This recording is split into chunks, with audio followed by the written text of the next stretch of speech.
आता गाई तुम्ही जे 20 गायींमध्ये जर तुम्ही 200 लिटर दूध घालत असाल तर 10 गायींमध्येच तेवढं 10, 12, 15 गायी जे काय असते बरोबर खाणारी तोंड कमी करून उत्पन्न वाढवलं पाहिजे. आज लोक गाई ज्यावेळेस खरेदी करतात अनेक तऱ्हेने पैसे गोळा करतात, कोण कर्ज काढून करत, बरोबर बरोबर, कोण सोनं दागदागिने घाण ठेवून गाई खरेदी करतात. मग त्यावेळेस वैयक्तिक आता व्यापारी म्हणून आपल्याला सुद्धा कळलं पाहिजे की त्या व्यक्तीवर आपण कसं राहिलं पाहिजे. वाईट मध्ये म्हणलं की लगेच लोक म्हणतात ही ज्युपिटरचे, ह्या गोष्टी साफ चुकीच्या आहेत. जे लोक बेंगलोरला जाऊन आलेत ना त्यांना खरी वास्तविकता माहिती आहे. 3rd 4th जनरेशन मध्ये बेंगलोरमध्ये आहेत. आपल्याला जर एखाद्या गाईचा डाटा मिळाला तर आपण देऊ शकतो, पण ज्या गाईचा आपल्यापाशी डाटा नाही ते गाई आपण देऊ शकत नाही. तर हे पण फर्स्ट लॅक्टेशनला आहे, दाताला 4 दात आहे. बरं हिला अजून 12 दिवस टायमिंग आहे. फर्स्ट लॅक्टेशनलाच आहे, दाताला 2 दात आहे. साधारण अजून 8 ते 9 दिवस टायमिंग आहे हिला. बरं काय क्षमता राहील अंदाजे? साहेब हे 30 लिटर दूध काढेन पहिल्यावरला. आता एका टायमाला 12-13 लिटर दूध भरते. आता सध्याला 25 लिटर वरते.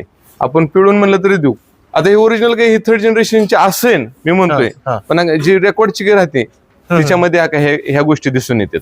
बरोबर, तिची मिल्क वेन, तिची ऑर्डर क्वालिटी, तिची लाईन लेंथ. मंडळी नमस्कार. मंडळी कृषी सल्ला युट्यूब चॅनल मध्ये आपलं सर्वांचं स्वागत आहे. तर मंडळी आज आपण माऊली काऊ फार्म लासूरने या ठिकाणी आलो आहोत आणि बऱ्याच दिवसांनी आपण हा इथला व्हिडिओ बनवतोय. सध्या या दूध व्यवसायाची काय परिस्थिती आहे, गायींच्या किमती काय आहेत आणि आज बँगलोरहून कसा लॉट आलेला आहे ते आपण या व्हिडिओच्या माध्यमातून आपण जाणून घेणार आहोत. भैया नमस्कार. नमस्ते साहेब. आपला परिचय करून द्या. साहेब माझं नाव भैया इंगळे, राहणार लासूरने, तालुका इंदापूर, जिल्हा पुणे. आज आपण भरपूर दिवसातून व्हिडिओ बनवतोय. बऱ्याच लोकांच्या कमेंट आल्या की गायींचे व्हिडिओ दाखवा, गायींचे व्हिडिओ दाखवा. आज आपण तो व्हिडिओ करतोय. तर आज किती गाय आल्यात आणि कशा गाय आहेत? साहेब टोटल 14 गाय आलेले आहेत. सगळ्या टॉप ब्रीडच्या गाय आहेत. एक साधारण 25 लिटर पासून 40 लिटर पर्यंतच्या गाय आहेत. बरं. काही दाताला 2 दात आहेत, काही 4 दात 6 दात पर्यंत आहेत. किती वेळ त्याच्यात? फर्स्ट लॅक्टेशन आणि सेकंड लॅक्टेशनच्या गाय आहेत. फर्स्ट लॅक्टेशनच्या 8 आहेत. बरं आणि मला वाटतं 6 गाई सेकंड लॅक्टेशनचे. आता पाठीमागं आपण ज्या वेळेस व्हिडिओ बनवला होता त्यावेळेस परिस्थिती वेगळी होती. बरोबर. आता उन्हाळा लागलाय आणि दुधाचे रेट पण चांगले आहेत, गायींचे रेट पण त्याच पटीने वाढलेत आणि चाऱ्याच्या पण रेट चांगले वाढले. अगदी. तर काय बोलू शकता याच्यावरती? साहजिकच साहेब, आता गायींचे रेट पण वाढलेले आहेत, चाऱ्याची बी टंचाई सध्याला जर तसं जर म्हणलं तर चाऱ्याची टंचाई आणि गायींची रेट वाढण्यामाग एक साधारण साहेब दुधाच्या किमती तर माहिती दुधाच्या किमती वाढल्यामुळे थोडीशी गायीची रेट वाढलेली आहेत. आणि गायीची रेट महाग वाढण्यामाग एक दुसरे एक असं कारण राहते की साहेब आपल्यातली स्पर्धा, की बाबा गायीचे रेट वाढवण्यामागे आपल्यातली स्पर्धा कारणीभूत ठरते. बरं. तर मला वाटतं त्याच्यावरती कुठेतरी संकोच लागावा. गायीचे रेट गाय बघून गायला रेट असावा. असं नाही की बाबा एखाद्या गायची जर मूळ किंमत 1 लाख रुपये असते तर त्याची किमती 5-10 हजार कमी ना ज्यादा. ती आवची बाव बी कोणती गोष्ट नसू नये. गाय बघून गायचा रेट असावा, त्याची ब्रीड, त्याची कॅरेक्टर, ह्या गोष्टी बघून तिचा रेट असावा. आता बँगलोर मध्ये दुधाचा दर काय चालू आहे? साहेब दुधाचा रेट एवढंच आहे, 40-42 रुपये सेम दुधाचा रेट आहे. फक्त बँगलोरची गाय आणण्यामागचं कारण असं की बँगलोरची गायची तुम्हाला जसं की मी पहिल्या व्हिडिओ मध्ये बोलतो की दूध देण्यामागं गायचं सातत्य, त्यांची ब्लड लाईन चांगली आहे, की जेणेकरून टोटल जे त्यांनी जे सिमीनवरती तिथल्या गव्हर्नमेंटने काम केलेलं आहे त्याच्यामुळं बँगलोरची गाय अतिउत्तम. ब्रीडिंगच्या बाबतीत जर म्हणलं तर आता आपण साधारण आपल्या इथे 50% नाही म्हणता यायचं, 31% गोट्यांवरती आपण आता स्टार्टला फर्स्ट जनरेशन मध्ये आहोत. 30% तर तसं तिथं भरपूर प्रमाणात काम झालंय. 3rd 4th जनरेशन मध्ये बँगलोरमध्ये आहेत. बरोबर. आता तुम्ही बऱ्याच तुमच्या माध्यमातून, तुमच्या डेअरी फार्मच्या माध्यमातून बऱ्याच ठिकाणी तुम्ही गोटे डेव्हलप करून दिलेले आहेत. आता चांगल्या पद्धतीनं चालू आहे त्यांचा व्यवसाय. बरोबर. तर ते कशा पद्धतीनं तुम्ही करून दिले आणि भविष्यात जर कोणाला या व्यवसायात उतरायचं असेलच, आता कारण की बऱ्याच जणांची इच्छा होणार दुधात जर चांगले, बरोबर आहे, मग त्यांनी कसं उतरलं पाहिजे? साहेब ह्याच्यामध्ये थोडासा अभ्यास केला पाहिजे. कोणताही गोष्ट अभ्यासपूर्वक पाहिजे की बाबा तुम्ही एखादी गाय घेता तर गाय घेताना तुमची चॉईस चुकली नाही पाहिजे. बरोबर. जेणेकरून प्रत्येकाची माइंडसेट वेगळा असतो साहेब. गाय घेण्याचं कोण 80,000ची पण गाय घेतं, कोण 2 लाखाची पण गाय घेतं, पण त्याच्या मागे प्रत्येकाचा माइंडसेट वेगळा असतो की बाबा 2 लाखाची गाय घ्यायची का, त्याच्या मागे बी कारण वेगळे आहेत आणि 80,000ची गाय घेण्याच्या मागची बी कारण वेगळी आहेत, की ज्याला प्रॉपर ब्रीडिंग वरती काम करायचंय, कमी म्हणजे थोडक्यात कमी गायींमध्ये जास्त उत्पन्न मिळवायचे. तर त्या गाईला थोडस जास्त पैसे द्यावं लागतात. बरोबर. आणि जेणेकरून की बाबा दूध उत्पादन जास्त पाहिजे, पण भावी आयुष्यात त्यांना ब्रिडिंग वरती कामाची काही गरज नाही, अशी लोक कमी पैशाची पण गाय घेतात. बरोबर.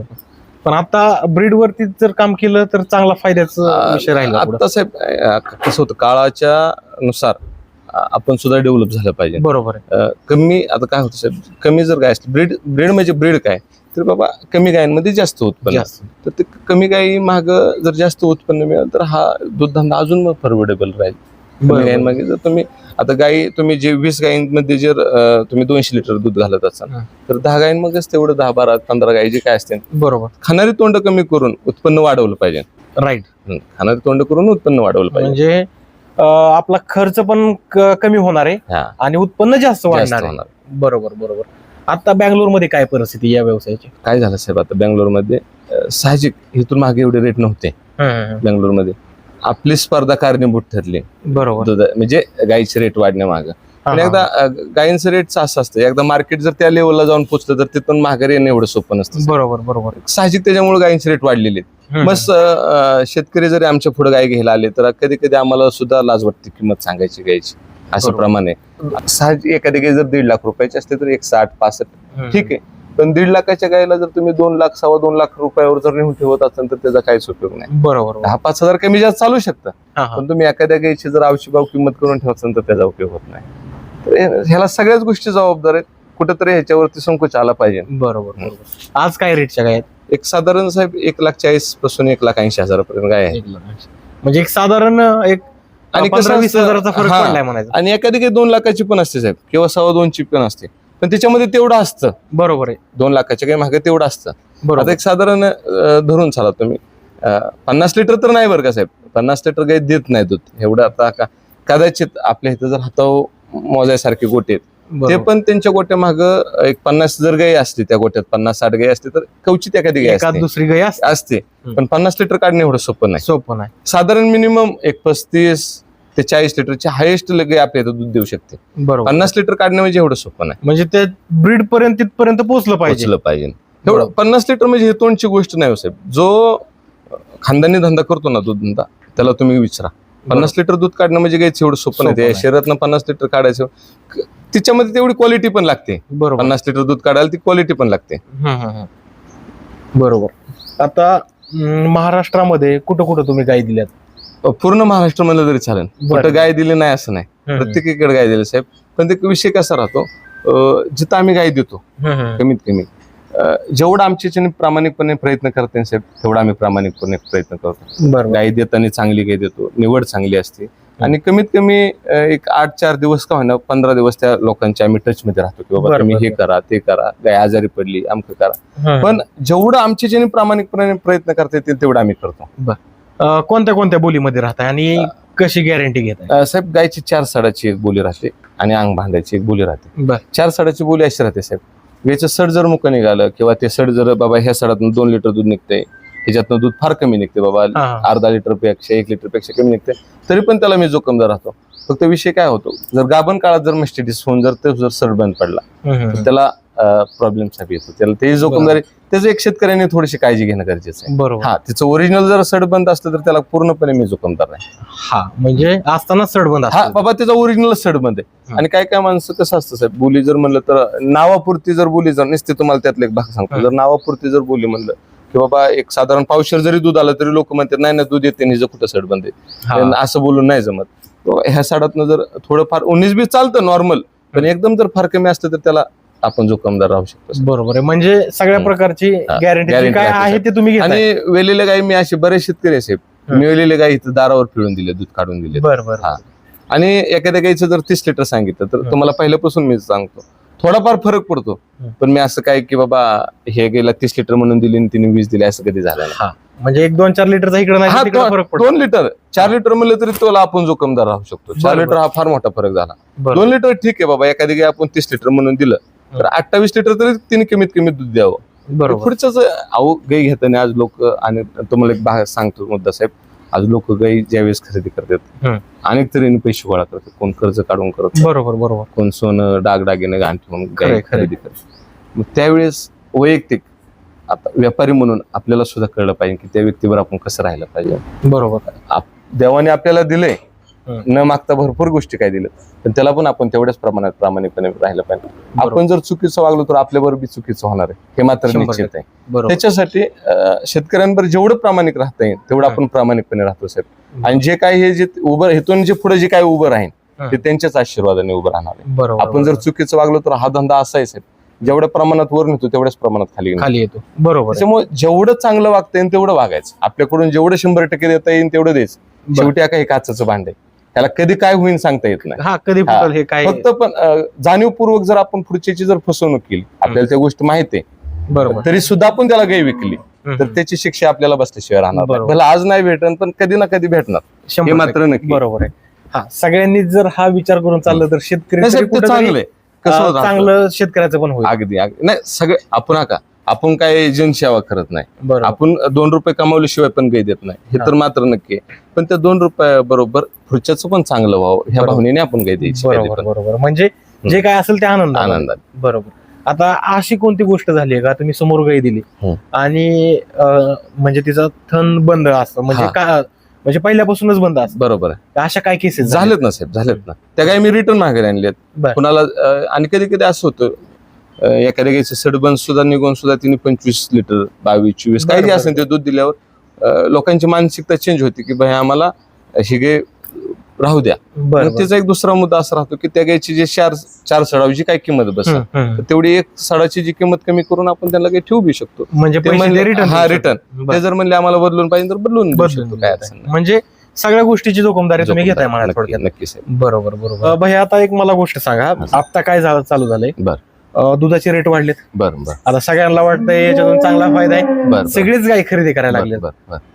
आणि गाय खरेदी करणं ठीक आहे, पण याच्यात काय व्हायला लागले की बाजारामध्ये म्हणा इकडं तिकडं म्हणा असं म्हणतात ही ब्रीडचं लय, ही ह्या ब्रीडचं, आणि त्याच्या माध्यमातून जास्त किमतीला शेतकऱ्यांना गायी द्यायला लागले. त्याच्या माध्यमातून शेतकऱ्यांची बी फसवणूक होते आणि जे ब्रीड सांगून जी किंमत घेतलेली त्या किमतीच्या मापात म्हणजे ती गाय तशी नसते. बरोबर. तर याच्याबद्दल काय बोलू शकतो? साहेब हे अगदी खरं आहे, हे वास्तव आहे. तुम्ही जे बोलला हे अगदी वास्तव आहे. सध्या जर तुम्ही जर महाराष्ट्रामध्ये जर बारीक अभ्यास केला तर तुम्हाला जसं मी पहिलं म्हणलो की 30% गोट्यावरती ब्रीडिंगचं काम चालू झालेलं आहे. ठराविक गोट्यावरती 2nd 3rd जनरेशन अजून बारीक आहेत, त्यांची वासर छोटी छोटी आहेत. तसं प्राथमिक दृष्ट्या पाहिलं तर 1st जनरेशन मध्ये आपण आहे.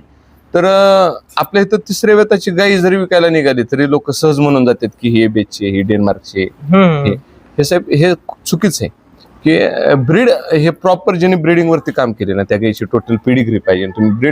तुम्ही जर एखादी गोष्ट, काही लोक असे म्हणतात की साहेब एखादा कलर कोड धरून चला बाबा आता काही जास्त थोडीशी व्हाईट मध्ये आहे, व्हाईट मध्ये म्हणलं की लगेच लोक म्हणतात हे बे ज्युपिटरचे. ह्या गोष्टी साप चुकीच्या आहेत, ह्या चुकीच्या गोष्टी आहेत.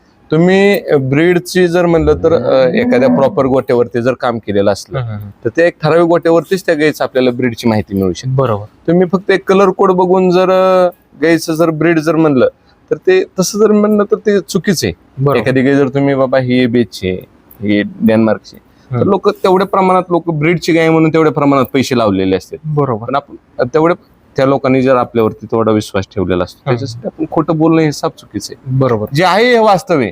बाबा एखादी खरंच ओरिजिनल ब्रीडची जर आपल्या पैसे असते तर आपण ते सांगणं खरं आहे, ते बाबा त्या गोष्टी मागे काय अडचण नाही.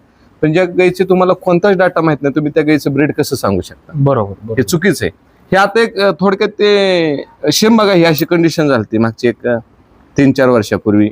शेम असेच गायीचे रेट अचानक वाढले. कमीत कमी मला वाटतं एका दिवसाला 300-400 गाय पंजाबवरून महाराष्ट्रात येत असेल. बरोबर. 40 लिटर 50 लिटर म्हणून लोकांनी गाय आणल्या, पण लोक अत्यंत म्हणजे त्याच्यात काय राहिलंच नाही लोकांचं साहेब. फार तुरळक अशा गायी सेट झाल्या, पण लोकांचं 10-20 लाख रुपये वन टाइम लोन नुकसान झालं. बरोबर. लोक या धंद्यात कर्जबाजारी सुद्धा झाले. कर्जबाजार. पण अशा वेळेस व्यवस्थित माइंडसेट ठेवून आपल्या गायीची निवड योग्य असावी आणि शांत चित्ताने गाय घ्यावी असं मला वाटतं. बरोबर. म्हणजे जास्त घाई न करता, गडबड न करता तुमचा अभ्यास पाहिजे. तुम्ही आज एवढी मोठी गाय घेताय की बाबा ते तुम्ही पैसे ह्या गायला का लावताय, तर ते पैसे लावण्यामागे तुम्ही विचारपूर्वक पैसे लावून घ्या असं मला म्हणायचं. बरोबर. की बाबा हे अशी लिहिले की हिच्या कासातून काय सोनं नाही काढायचं, ते दूध तेवढंच देणार आहे. तुम्ही त्याची ब्रीड कॅरेक्टर काही बाकीच्या ज्या गोष्टी आहेत ते बघून तुम्ही सगळ्या गोष्टी. बरोबर आहे. आणि आपल्याला बऱ्यापैकी किती कमी किमतीत गाय बसेल ह्या गोष्टीकडे आणि कुणाच्या बोलण्यात न येता बरोबर. थोडं याच्यावर लक्ष दिलं पाहिजे. नाही, तुम्ही ते एक, काय होतं साहेब, तुम्हाला मी जसं म्हणलं की तसं ब्रीड हा जो विषय आहे ना, हा अत्यंत लोकांनी त्याच्यावर लय गांभीर्याने लक्ष देण्याची गरज आहे. बरोबर. आता एक ट्रेंड निघालाय, कोणती बी गाई ABS आहे, डेन्मार्क आहे, वर्ल्ड वाईड आहे, हा हा हा. इंटरनेटवर सर्च करायचं, कलर कोड बघायचं आणि लोकांना पुढे माहिती सांगायची गाई बरोबर. ही आहे ती. बरोबर. असं नाही सर. तुम्ही कधी पण, मी मागच्या व्हिडिओ सुद्धा तुम्हाला म्हणलं, तुम्ही कधीही जावा. आपल्यातले महाराष्ट्रातले लोक लय बरेच बेंगलोरला जाऊन आलेत. जे लोक बेंगलोरला जाऊन आलेत ना, त्यांना खरी वास्तविकता माहिती आहे. बरोबर. बेंगलोरमध्ये ब्रीड हे नाव नाही. तिथले ब्लड लाईन चांगले, हम्म. तिथले गव्हर्नमेंटनी ब्रीडिंग वरती काम केले, हे खरंय. तिथं होणारी गायीची उत्पत्ती सुद्धा चांगली होते, पण तिथं ब्रीडचा डाटा कोणापाशीही नाही. तुम्ही तिथं 2 लाखाची जरी गाय घेतली तरी ब्रीडचा डाटा मिळत नाही. बरोबर. आता तुम्ही एवढ्या भारी गायी आणताय, आता आपण व्हिडिओच्या माध्यमातून कळतच आहे, सगळ्यात चांगल्या गायी कुठेतरी ह्या ब्रीडच्याच आहेत, म्हणजे Right. सगळ्या ब्रीडच्या. ह्या गायी इम्पोर्टेडचे हे नक्की. बरोबर.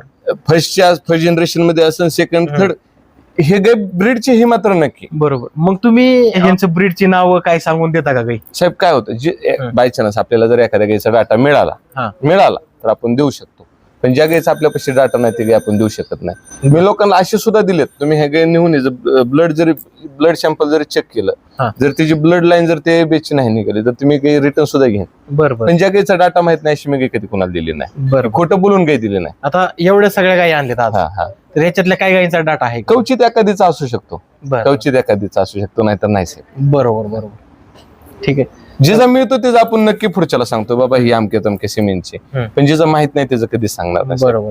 म्हणजे उगाच शेतकऱ्यांना आशा लावून नाही साहेब फसवायची. आणि ब्रीडची गायची ओळखायचं जर म्हणलं तर तिचा लेग स्कोअर, तिची फेस क्वालिटी, तिची आर्डर क्वालिटी, तिचे मिल्क वेन, ह्या बऱ्याच गोष्टी, तिचा बॉडी स्कोअर, बरोबर. ह्याच्यावरती गायचं ब्रीड ठरलं जातं. हे गाय कोणती ब्रीडची असेल, काय असेल, इम्पोर्टेडची असेल का कोणते असेल.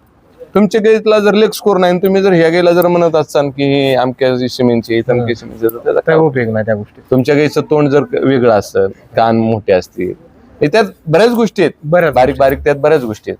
बरोबर. बरोबर. आता व्हिडिओच्या माध्यमातून एक एक करून गायी दाखवा. Okay sir. काय किमतीत त्यांच्या चालतं आणि शेतकऱ्यांना ठीक आहे, कशा काय बसतील ते दाखवा. मंडळी आता आपण ही पहिली गाय बघतोय.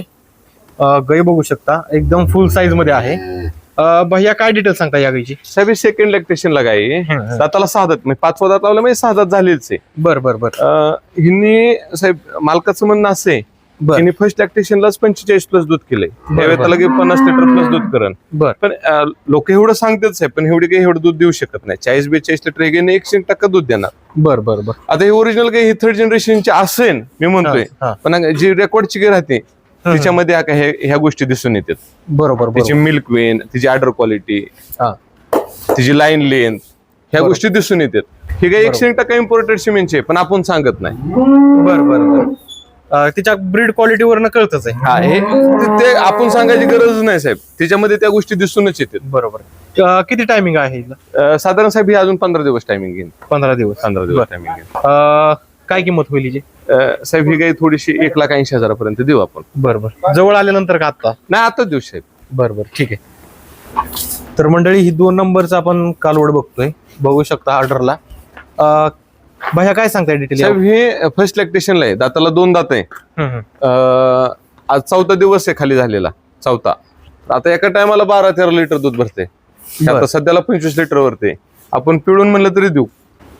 किती लिटरची गॅरंटी देऊ साहेब? हे 25 लिटरच्या बोलीत म्हणलं तर देऊ. वासरू पहिला रोला 28 लिटर दूध देईन, पण 25 लिटरच्या बोलीत म्हणलं तर देऊ. दाताला 2 आहेत का? हा, दाताला 2 जाते. दात दाखवू शकता, बघू शकता 2 दात आहे. काय किंमत होईल हिची? हे साधारण साहेब 1,60,000 पर्यंत देऊ. 1,60,000 रुपयाला. तर मंडळी ही एक आपण गाय बघू शकतो, एकदम प्रॉपर ब्रीडची दिसताना दिसते. आता साहेब हिला जर म्हणलं तर कोणी पण म्हणणार हे ABS चे, ज्युपिटरचे, बरोबर, इम्पोर्टेडचे, 3ऱ्या जनरेशनचे, पण हे नाही साहेब. बर. गाय असताना ओरिजिनल इम्पोर्टेडचेच आहे, पण हे जेव्हा आपला सिमेंट डाटा आपल्यापाशी नाही. बर. तर मंडळी बघू शकतो. काय डिटेल सांगता? हे फर्स्ट लॅक्टेशनलाच आहे, दाताला 2 दात आहे. बर. साधारण अजून 8 ते 9 दिवस टायमिंग आहे हिला. बर. काय क्षमता राहील अंदाजे? साहेब हे 30 लिटर दूध काढेन पहिला रो. बघू शकता मंडळी, कासाला पण एकदम चांगला आहे. किंमत काय सांगता भैया? साधारण साहेब हिची 1,70,000 पर्यंत किंमत होईल. 1,70,000 पर्यंत. मंडळी बघू शकता या कालवड्याची क्वालिटी आणि साईजला पण चांगले. लाईन लेंथ किती मोठी आहे साहेब? बरोबर. आज आणि- 2 दात आहे. बरोबर, 2 दात आहे. 2 दात कालवड आहे बघू शकता आणि साईजला एकदम मोठी आहे. एक साधारण आता ह्या पिरियडला एवढी साईज आहे म्हणजे पहिल्या रोला. दुसऱ्या वेळेला ओरिजिनल गाय मोठी होणार. बरोबर बरोबर. ओरिजिनल अजून पण खूप मोठी गाय होणार आहे. म्हणजे तिसऱ्या वेतापर्यंत तिची साईज पूर्ण वाढू शकते. बरोबर. तर मंडळी या ठिकाणी देखील गाय आहेत, या देखील बघूयात आपण. आता ही पहिली बघतोय गाय. भैया काय सांगता या पहिल्या ही पण गायच्या? फर्स्ट लॅक्टेशनला आहे. दाताला 2च दात आहे. बरं अजून हिला 15 दिवस टायमिंग आहे. बर 15 दिवस टायमिंग आहे. दाताला किती बोललो? 2 दात आहे साहेब. बर. हे पण 27-28 लिटर दूध काढेल. 27-28 पहिला रोला. हा पहिला रोला. मंडळी बघू शकता क्वालिटी. कासला बघू शकता एकदम प्रॉपर कासामध्ये आहे. काय किंमत राहिली हिची? ही 1,55,000 पर्यंत देऊ साहेब आपण. 1,55,000 काय याच्यातून कमी जास्त? थोडेफार. बर. 27-28 लिटर कन्फर्म. 101% देणार साहेब. तिच्याकडे बघितलं तुम्हाला तर समजत असेल. बरोबर बरोबर. कासवणं याच्यावरून सगळं 10 दिवस टायमिंग आहे ना? हा 10 ते 12 दिवस घेणार तर म्हणजे आता ही एक दुसरी एक बघतोय. हिची काय डिटेल सांगताय? साहेब. हे पण दाताला 2 दात आहे. फर्स्ट लॅक्टेशनला आहे. हा हा. अजून हिला 12 दिवस टायमिंग आहे. बर बर बर. पण हे ब्रीडला लई टॉप आहे साहेब. हा हा. ही 101% साहेब ही 30 लिटर प्लस दूध काढणार. पहिला रोला. हा पहिला रोल 101%. दाताला 2च जात ना? दाताला 2च दात. मंडळी बघू शकता दाताला 2च दात आहे आणि वेट मध्ये हाईट मध्ये एकदम चांगले आहे. बॉडी स्कोर पण चांगला आहे बघू शकता. काय किंमत होईल हिची? ही 1,65,000 पर्यंत देऊ साहेब आपण. 1,65,000 पर्यंत बघू शकता. ही एक गाय आहे. हिची काय डिटेल सांगताय? साहेब हे पण फर्स्ट लॅक्टेशनला आहे. दाताला 4 दात आहे. बर बर. हिला अजून 12 दिवस टायमिंग आहे. 12 दिवस टायमिंग आहे. काय किंमत होईल हिची? साहेब ही 1,50,000 पर्यंत देऊ आपण. दुधाला बघायला गेलं तर काय दूध काढेल? 30 लिटर देणार साहेब. 30 लिटरच. हिची काय डिटेल आहे? साहेब ही सेकंड लॅक्टेशनला आहे. बरं. फर्स्ट लॅक्टेशनला 32 लिटर दूध काढलेलं आहे. हा हा. हिला 20 दिवस टायमिंग आहे. बर हिची किंमत साधारण 1.5 लाखाच्या आसपास हिची किंमत होईल. बर बर बर. काय दूध कशी किती काढल? फर्स्ट लॅक्टेशनला 32 काढले. हा. ह्या वेळेला 101% हे 34 लिटर दूध देणार साहेब. 34 लिटर देणार. कन्फर्म. तिची तुम्ही कातणीची जी क्वालिटी आहे ती बघा ना. बरोबर बरोबर त्याची जी कातण आहे एकदम सिल्क बरोबर आहे. आणि फेस क्वालिटी. हा सगळ्या गोष्टींना चांगली गाय आहे. आणि साईजला पण आज Size. बऱ्यापैकी सगळ्यात चांगल्या गाय इथं. तर भैया ही एक गाय दाखवताय. हिची काय डिटेल सांगताय? साहेब फर्स्ट लॅक्टेशनला आहे. दाताला आदत आहे. बर अजून ह्याला 20 दिवस टायमिंग आहे. बर बर बर. काय किंमत होईल हिची? काय हे 1,35,000 पर्यंत देऊ साहेब आपण. 1,35,000. 20 दिवस टायमिंग आहे. 20 दिवस टायमिंग आहे. काय दूध काढल काय? साधारण 25 लिटर दूध देईन साहेब फर्स्ट लॅक्टेशनला. 24 ते दाताला आदत 25. आहे? आदत आहे. दात नाही लावला अजून. बर बर बर. तर मंडळी बघू शकता ही एक कालवड. भैया काय सांगतात शेतकऱ्यांना? काय नाही साहेब जसं की म्हणलं हम्म. की थोडेसे विचारपूर्वक गाय घ्या, अभ्यासपूर्वक गाय घ्या. बरोबर. गायची जी किंमत आहे वास्तविक जर आता किमतीचं जर बघितलं तर मार्केटिंग मध्ये जर आता जर बघितलं तर काय पण चाललेलं आहे. लय बरोबर. अभ्यास कुठं गाय हिथच खरेदी करा असं माझं म्हणणं नाही. तुम्ही कुठं पण गाय खरेदी करत असताना अभ्यासपूर्वक गाय बरोबर, घ्या बरोबर. आणि तिच्याकडे तिची जी योग्य किंमत होईल तेवढीच किंमत लावून तेवढी ती गाय खरेदी करा. बरोबर आहे. तर मंडळी अशा पद्धतीने आपण व्हिडिओच्या माध्यमातून सर्व गायी बघितल्या. तर आजच्या या व्हिडिओमध्ये इथेच थांबूयात. तोपर्यंत नमस्कार. नमस्ते.